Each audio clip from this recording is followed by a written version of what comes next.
Well, hello everybody and welcome back to the channel, friends. It's time for a brand new offering in Saturday morning React-TOONS as we watch the first episode of the first season, I don't know if they have seasons, of Mobile Suit Gundam. This one's entitled Gundam Rising. I have heard a ton about this, nothing spoilery or anything like that. I don't know a thing about this entire franchise other than literally this picture and this mecha. I know that there are mecha involved, and because of my foray into Robotech, so many of you suggested maybe check out Mobile Suit Gundam. And so, friends, I listen every time, and check it out, I shall. If you could do me a favor, hit that like button, smash that subscribe, ring that bell for notifications. It greatly helps out a small channel, and it allows me to alert you next time it's time for some Saturday morning React-TOONS, or any of our sci-fi fare. And of course, if there's anything that we do that you would like early or in its full-length format, the link to our Patreon is in the description. And if you're not a fan of Patreon, no problem. Just check out YouTube memberships. You'll get all of our episodes at least a day early. But my dear friends, all that is then, and this is now. And now it's time to inhale that new star smell as we join in a new adventure for Mobile Suit Gundam, Season 1, Episode 1, Gundam Rising. Prepare to engage maximum warp reaction. And for the first time this series, away we go!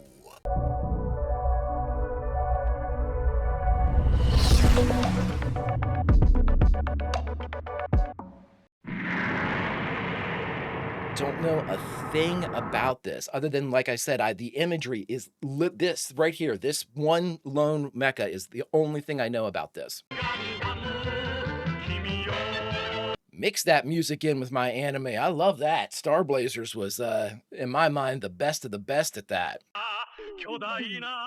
Now, what I've been told and what I read a little bit about as far as just like the Crunchyroll blurb, this initially came out in like '79 in Japan, and then I think it went to Italy. I think was the next country that got it.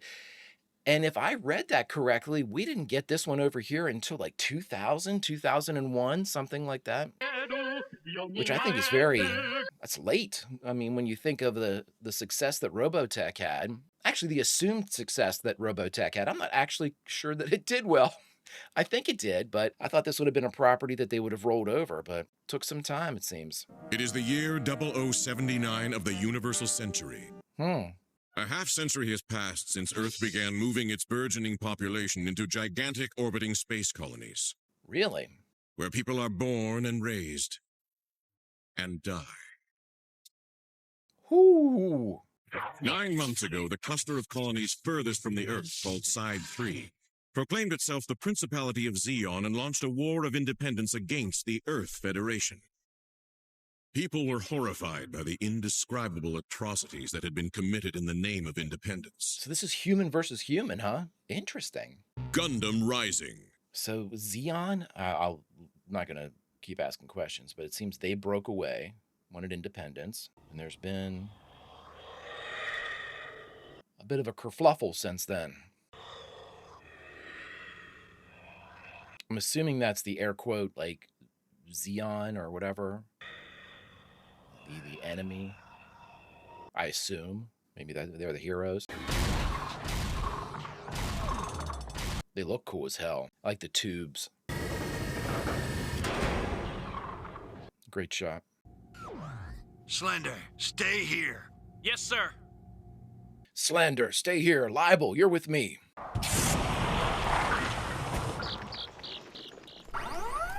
So I'm guessing this is one of those, like, orbital habitats or whatever. That's cool. This should be rush hour. I only see one car. No people in sight. Wait, there's a kit! Amuro! Open fire! Oh yeah, I should have known you'd be cooped up in here. You've got to eat, Amuro. You should take better care of your health. Science waits for no one. Don't you know about the evacuation order? Evacuation order?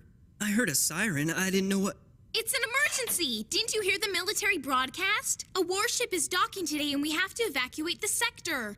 I don't know, put some pants on, dude. If military engineers like his dad hadn't moved here in the first place, we wouldn't have to leave now. Yes, we all had to move because of the new research facility. You're not still bitter, are you? Well, not really. He seems bitter. Amuro, you're a hopeless case. How old? These look like kids. I mean, I'm assuming teenagers. He went Earthside about a week ago, but I haven't heard anything. You think they'll be fighting here? No. I don't know. He doesn't tell me anything, Frau Bo. So these like ring worlds? That's kind of cool. What is White Base doing? They're leading a Xeon ship here. Xeon. I've been saying Xenon, haven't I? The Federation has a fine new warship it can be proud of, Lieutenant. With the strength and firepower of Gundam and this new ship, we should be able to break the Xeon easily. I heard Gundam, but it certainly sounded like robo-technology to mine ears. Excuse me, Lieutenant Ray. Docking procedures with Side 7 have commenced. Please report to the bridge at once. Trying to get everybody's name down. And how many months in the military, Mr. Bright? 6 months, sir. You're about 19 years old, right? Yes, sir. So Lieutenant Ray's, Amuro's. I hear there are kids even his age fighting as guerrillas in this war. Is that true, Bright? Yes, I think so, sir. That's what they say. It's horrible. I'd like to thank you very much for coming, Lieutenant Ray. So, we weren't able to outrun that Xeon I like the chair. They're doing some world building here, and I think they're doing a pretty good job with it, to be honest. Looks like I'm not destined to get a break these days, am I? Look at that Who'd have helmet. thought I'd bump into something like this on the way home from a routine mission. That's like half Darth Vader, half Magneto. But could there really be a secret Federation base for their V project in a quiet, out-of-the-way place like that? Easily. You mean the Federation really does have mobile suits? Let's assume they were completely successful in the development of their weapons. Yes, the third one's a mobile suit as well. Could be more in there. They're vulnerable now. This could be our chance. But we're just here on recon. Well, there's only 3 of them. I mean, maybe they're super powerful. I don't know. It's called insubordination. Cease and desist. Who's gonna care after I pull this off? Or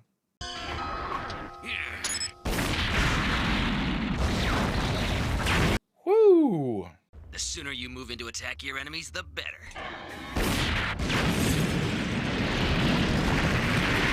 Well, he's doing some massive destruction here. Those powerful ground tremors could only have been caused by explosions. You're under attack. Harry, this shelter isn't safe. I'm going to request an evacuation to the ship that just docked today. Hey! Stop this now!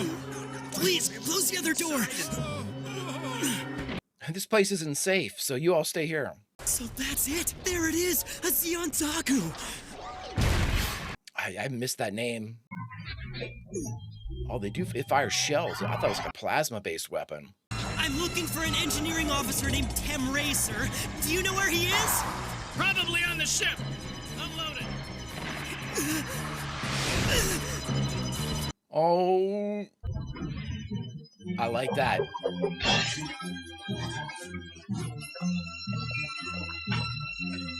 Damn, all those guys gone. Woo! Mobile Suit Gundam doesn't care about killing, does it? Jeez, it Pete's.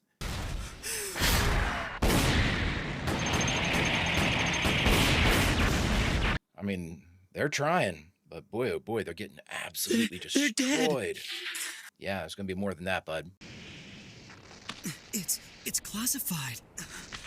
It's also huge. This must be the manual for the Federation's mobile suit.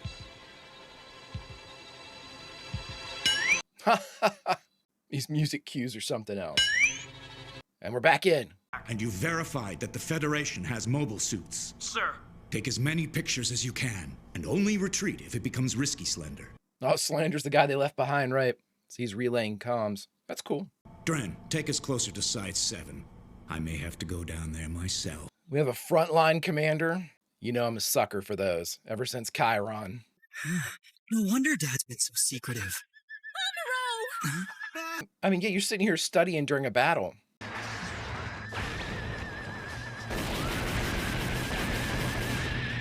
These 2 suits, man, are absolutely wrecking shit. Amuro! Here's one of the inner lifts for this. Go to the space. There it is. There's one of them on the flatbed. Listen, Dad. Are mobile suits more important to you than human beings?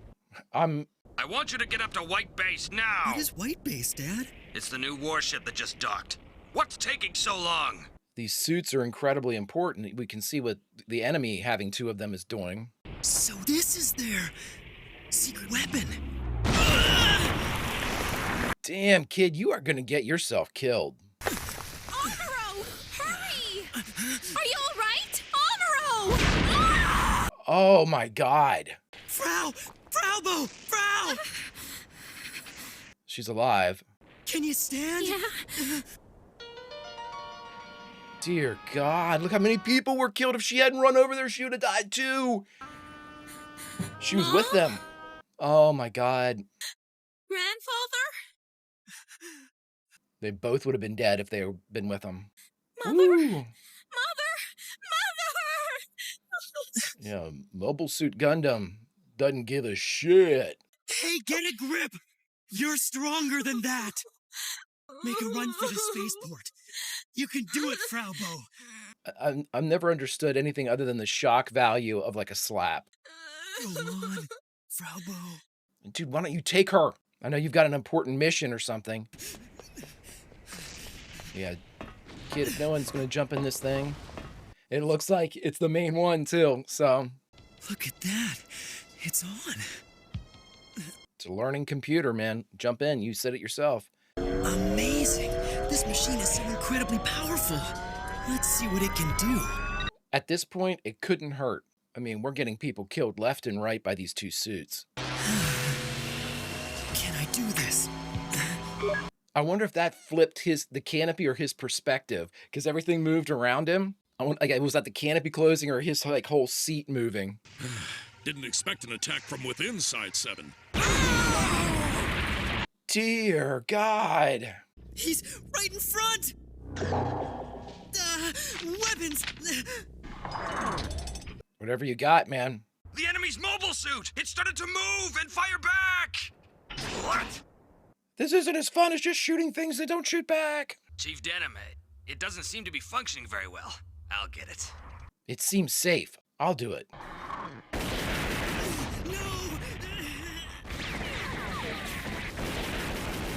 It's taking the shots a lot better. The rifles are useless against it!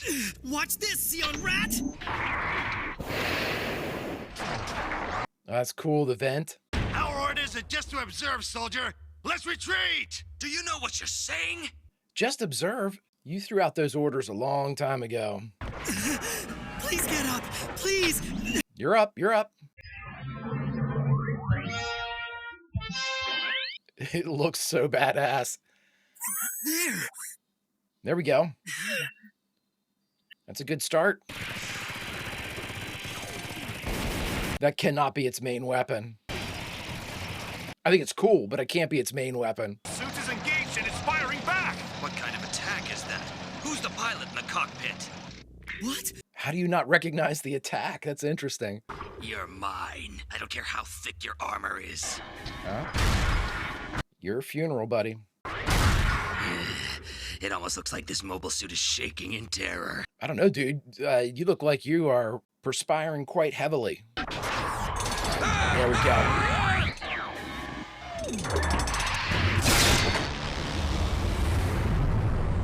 There we go. Pick up his own damn gun and use it. So that's the awesome power of the Federation's mobile suit. I mean, I'm not sure I'd call it awesome, but it's definitely, it looks like it has the upper hand. Doesn't this have any other weapons? Anything? How about this? Oh yeah, those look good. That looks promising. I can still see with the backup camera. I'll rendezvous with Slender now. You're gonna fly backwards? I'll get you!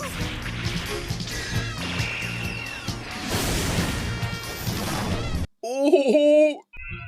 Yeah, you're not getting away, buddy. Come on, kid. Where were you sitting? Doesn't matter. It does not matter where you were sitting. Amaru, nice job, dude. Okay, cool, see? It's like a ring planet. We're probably gonna need to fix that. If I hit the mobile suit engine, I'll destroy Side 7. Oh, what should I do now? What should I do now? I mean, use your instincts, kid. They're serving you well. Pay for what you did to Gene. Gene?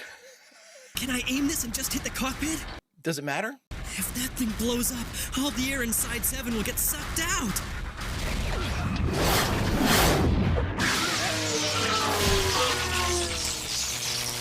So he just ran him through. Is that like right where the pilot was? Oh, that is crazy cool. You lucked out this time, kid, but you did so in spectacular fashion. We're gonna need his help, whoever's inside that mobile suit. He's the only chance we've got right now. Do they become like imprinted? Like you can only have one pilot? Oh God, that's so cool. So they're gonna be forced to use him? Love it. Damn. But I guess this time I simply have no choice. We blowing the whole thing up? What are we doing here? Next episode. Oh shit. All right, everybody, we just finished the very first episode of Mobile Suit Gundam, Season 1, Episode 1, Gundam Rising, and the only thing left to do is talk about it. All right, everyone, we just finished Gundam Rising, the first episode of the first season of Mobile Suit Gundam. Now, again, I don't even know if there are seasons to this. I know I think they said 45 episodes. I'm not really sure about that, and I haven't looked ahead because I don't want to have anything spoiled for me in the thumbnails on Crunchyroll. So I was just kind of looking at like the promo materials that Wikipedia has that provide non-spoilery info. So I think it said 45. Regardless, I thought this was a very strong opening episode. They did a lot of really good world building. You know, it's something that you kind of have to do and you're kind of forced to do unless it's an established property. And so they were able to quickly get us up to speed, you know, spinning the idea. Very interesting that we do not have like an alien versus human type of war. That is most of the time what we see in these things. In fact, I would argue that, you know, human on human or human v human, like colony v mother planet, that's something that we usually see in like Babylon 5 or The Expanse, as far as like Mars and some of the other colonies that break away. Interesting stuff because again, I think that's a really interesting take, especially for the time. You know, the 79, I believe, is when they said that this came out. Obviously probably created a year or two before that, so it's a very interesting time period to not use the alien stuff. Now again, that could easily come into play later, but the idea that you have a sci-fi show without an alien antagonist is interesting to me. Very interesting. It really sort of speaks to what the overall design of this is going to be, because if you can't cast somebody else into the antagonistic role of other, you know, they're from the stars, we don't know much about them, they're the Zentradi, they're huge and tall, you know, they're whoever they happen to be, these you know, alien aggressors that come in, it immediately tells you which side you can be on. You know, you say, oh, okay, I'm on the side of humanity. I'm a human. I'm on the side of humanity. I know where I stand. Whenever you do something like this, though, whenever you have like a colony versus the home planet, or two colonies versus a colony, no, you're not really, and both of them are human. So immediately you have to look at it and say, okay, where do I slot in? And you say, oh, well, I'm Amuro's, you know, group is probably the good group. We don't know that, though. They seem to be, again, the Zeons they're the colony. They're not the home planet.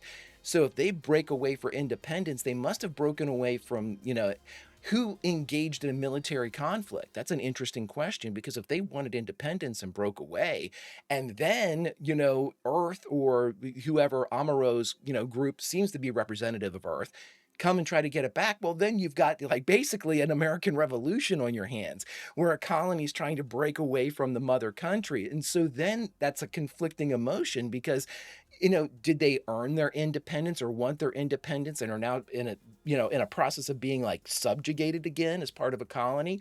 Or did they break away and immediately become the aggressors? Like, did they want to try to, it seems odd, though, to break away from an established, you know, whatever happens to be a community, a military organization, a governmental body. You break away from that governmental body and immediately start fighting it. It doesn't seem, that's not normally the chain of events. Normally it's you break away, I'm independent, and then the people that you broke away from say, no, you're not.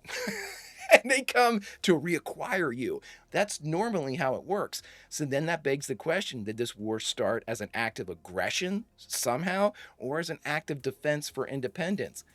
Eek.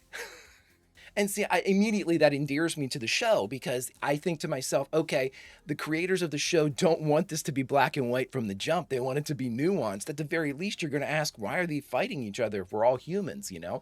This is something that can we work this out? This is something where we can, at the very least, sit down at a table and say, okay, you want your independence? What's that mean to you? Great. Now you can still be part of the community and have your independence. But immediately it seems as if this turned into armed conflict. And I might have missed it at the very beginning because I was unsure as to which side everybody was. So maybe they did say that they broke away and immediately attacked, but that's a strange kind of way to go about it. And it's obvious that they're trying to make the Xenonites, or whatever they're called in the green, they're trying to make them seem to be more villainous in the way that they're presented. You know, they were the first to attack. They were killing civilians. I mean, it certainly doesn't look good for them as far as coming out on an equal or a neutral type of setting with Amuro's group and whatnot. However, you know, you still have to ask the questions then. I mean, much like we asked with the Zentradi in the first season or era of Robotech, they don't appear bad. They appear very similar to us. And if this group is very similar to us, just happens to be led by people that happen to be aggressive, a whole different take, because then you have innocents in their civilian population. I don't know. I just think the setup for this one is very interesting because it immediately set up that they established these kind of like space station worlds. You know, I'm thinking of almost like Mass Effect type of things, you know, great citadels in space that also happen to have like the circular Babylon 5, the circular kind of inside the drum of environmental land and fields and forests and lakes and things like that. Very interesting, because at what point then did the ones that were farthest away decide we want our independence? And why? What prompted that? What prompted, at some point, were they being persecuted? Something had to cause their their need to be independent. And it can't just be some type of nationalistic, hey, we're so far away from Earth now, we should be our own place. I could see that taking, a couple hundred years, and eventually someone would say, why don't we just have our own place? Otherwise, if you're that far out, resources, things like that become a defense. You're not sure if there are alien races. The great thing about this is they did a tremendous amount of world building, at the least of which was the idea that the Federation, the group that Amuro's a part of, is just now getting mobile suit technology, Gundam technology. So that established that whole side. And of course, we had a pretty cool fight there between Amuro and the two green guys. I thought it was really neat. I thought it was understandable. They established him as being kind of a tech head, somebody that can go in there and understand these even though the Gundam suit is probably advanced as all hell, he could figure it out. He seems to be a whiz. So that's, for me, that's fine. His dad was a developer. You don't know what he knows about this thing, right? And getting in there and having it obviously be more powerful than the two opponents, that's great. He took hits. It wasn't like he was like just a duck to water in this thing. He was struggling mightily, like we saw Rick Hunter do when he jumped into the Veritech for the first time. So I was really, really, I'm engaged in that. But the world building and the establishment of everything that's going on really piqued my interest. And again, I just think within a limited period of time, they were able to set up what could eventually grow into a very interesting political question, or, a social, whether it be like a nationalistic pride or whatnot. There's a lot of ways that you could go to really kind of not mature up or anything like that. But if you're going for a weightier theme, they have left the door wide open for that type of exploration. And I think that's really, really interesting. And if they don't go that way and they want to make it just basically a hack and slash with the backdrop of this revolution or a war going on, that's perfectly fine too. The idea that they were including this type of information, though, in the beginning is a very good sign to me, because it means we're not worried about inundating the audience at the jump. We're worried more about the quality of our story. We want to make sure that we're covering all these bases. We're introducing the characters. We're having them behave appropriately. We're having the governments that behave appropriately while conveying information to the audience that we hope they find enjoyable, entertaining, and causes questions. Great stuff, great approach. I like everything that I've seen in this episode so far. Woo, so far so good. Gundam Rising. Nice job. If you could do me a favor, hit that like button, smash that subscribe, ring that bell for notifications. It greatly helps out a small channel and allows me to alert you next time it's time for some Saturday morning React-Toons. And of course, if there's anything that we do that you would like early or in its full-length format, the link to our Patreon is in the description. And if you're not a fan of Patreon, consider YouTube memberships. You'll get all of our episodes at least a day early. But my dear friends, all that is then, and this is now, and now, unfortunately, it's time to say goodbye from this, the first episode of the first season of Mobile Suit Gundam, entitled Gundam Rising, and as a reward, we're part of the Greek course, and what we do here on the channel is, after we watch something that the storytellers of Gundam have given us, we hear what they have to say, we tell people that haven't seen it before, you should check it out, and thus grow the audience. We're a vitally important part of the narrative, my friends, and so as our reward, we get to jump back into the episode to a scene of our choosing and say goodbye from there. So I was thinking the best thing to do here is, let's place us right in the Gundam with Amaro as we sit inside there and learn all the bells and whistles this fun little tech has in store, while we have a backdrop of a potential geopolitical exercise as well. A lot of potential, my friends, and I can't wait to see where it goes. Until such times we can jump in a Gundam again, Vulcan roll, and I'll see you.